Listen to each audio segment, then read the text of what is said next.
Hi guys! So I'm going to be explaining a simple SAT trick that you can use to find the sum of the solutions of any quadratic, whether it's factorable or not.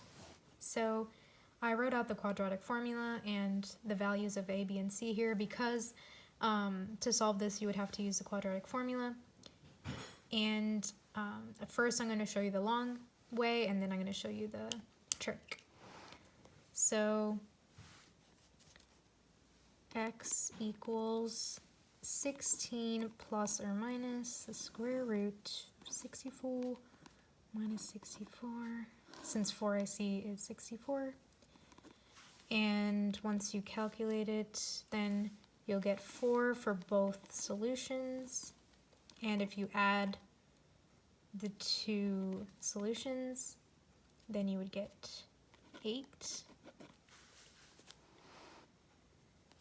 So, as you can see, it's pretty long and tedious, so now I'm going to show you the trick. So, the trick is negative b over a. So you're probably thinking, like, where did this even come from? So I'm going to explain, like, where it derives from because of the quadratic formula and everything about it.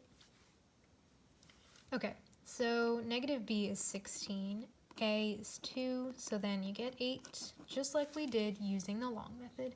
So you can prove using any quadratic that this does indeed work, especially with the easy equations that SAT gives.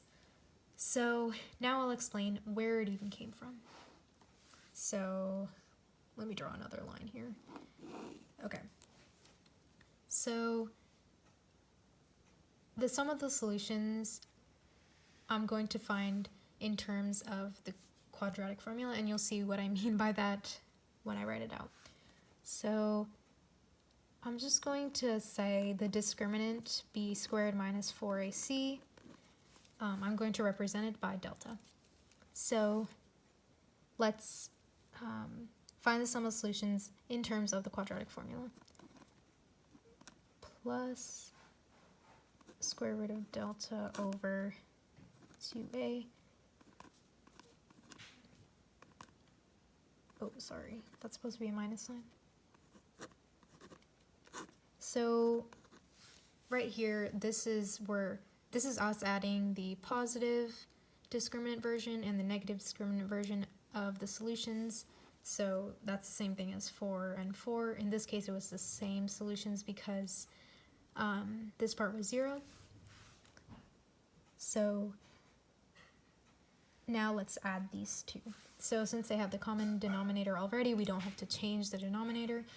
And since the square root of delta here and the square root of delta here have opposite signs, we can actually cancel them out.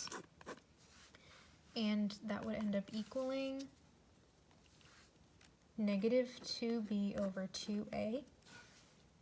So since 2 over 2 is 1, we can actually just cross them out.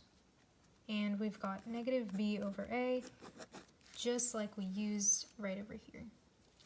So as you can see, that's why that formula works, because when you add the two solutions from the quadratic formula in terms of the variables in the quadratic formula, you end up getting negative b over a, so that's why you can use that.